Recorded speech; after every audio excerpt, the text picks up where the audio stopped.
Prior to the Battle of Midway, both sides, the Japanese and the Americans, were suffering naval losses from the Battle of the Coral Sea.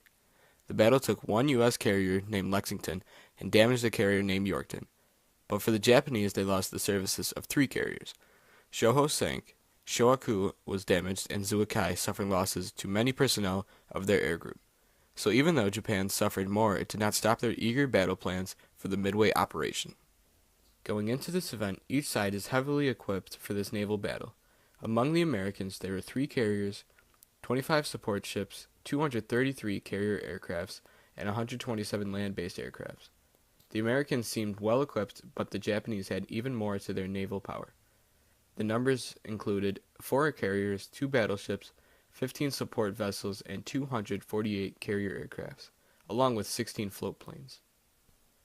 On May 14, 1942, a decryption unit stationed at Pearl Harbor under Lieutenant Commander Joseph J. Rochefort's orders discovered several significant indications of future enemy action, including an attack in force on the Midway line the first week of June.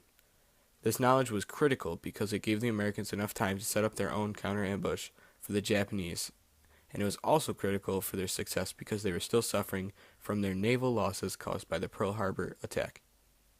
Then, on June 4th, the day has finally come, and the waiting is ended, and the first offensive action is shown. The time was 6 a.m., and the first offensive action was revealed by the Japanese when they launched an air attack, including 108 planes. Under the Japanese Vice Admiral Nagumo Chuchi's orders, the planes bombed Midway installations. With this attack, the U.S. Marine Corps suffered heavy losses, but in return they were able to shoot down a surprising number of enemy pilots. Then, just an hour later, the U.S. Marine Corps, along with the U.S. Army Air Force's planes, completed a number of attacks, and in doing so, they disrupted the Japanese carrier forces' cohesion. Also, the presence of the American submarine Nautilus in the area brought the Japanese even more discomfort. Little did the Japanese know that this submarine Nautilus was not only the oldest, but also the least maneuverable boat in the Pacific Fleet. In the next couple of hours, offensive strikes were launched by task forces 16 and 17. Then, at around 9:17 a.m., U.S. carrier Hornet launched attacks using torpedo planes, which in doing so forced the enemy to turn away from the wind and away from U.S. carrier Enterprise. Carrier Yorkton's air group arrived after, along with some dive bombers from the Enterprise, which they followed a Japanese destroyer named Arashi, which was sent to destroy or drive off the U.S. submarine Nautilus. For a more direct strike to the Japanese carriers, the Americans had Yorktown's torpedo planes attack a Japanese carrier called Hairu. Then dive bombers from Hornet and Enterprise attacked the other 3 Japanese carriers.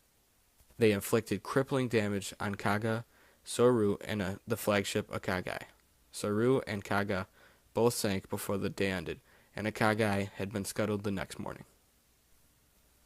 Around midday, the remaining Japanese carrier sent out planes which landed crippling strikes to Yorktown. At first, the dive bombers scored 3 direct hits, which stopped the carrier dead in the water, which forced Admiral Frank Jack Fletcher to transfer his flag to heavy cruiser Astoria. Then he turned over tactical command to Spruance. After Yorktown finally got up and running again, torpedo planes scored 2 hits that forced the carrier to be abandoned. A couple hours after that attack, dive bombers from Enterprise, which also included those that were orphaned by the abandoned Yorktown, attacked and crippled Japanese carrier Hairu, which was also then scuttled. On June 5th, Admiral Chester W. Nimitz, Commander-in-Chief of the Pacific Fleet, sent out a message to the task force leaders, assuming that the fighting was done and that America had won the battle. The message read, "You who have participated in the Battle of Midway, today have written a glorious page in our history. I am proud to be associated with you." On June 6th, a salvage party formed by Yorktown's former crew and other ships worked together to save their ship.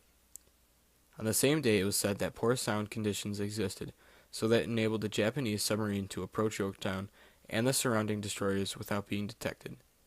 It then proceeded to fire a spread of torpedoes that sank destroyer Hammond and caused further damage to Yorktown.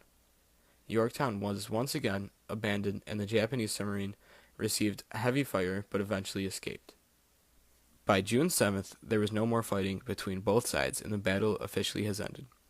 Due to the damage received over the course of the battle, Yorktown capsized and sank. While the Americans did suffer losses, it was not comparable to the Japanese loss of 3,057 lives, 4 carriers, 2 heavy cruisers, and their float planes.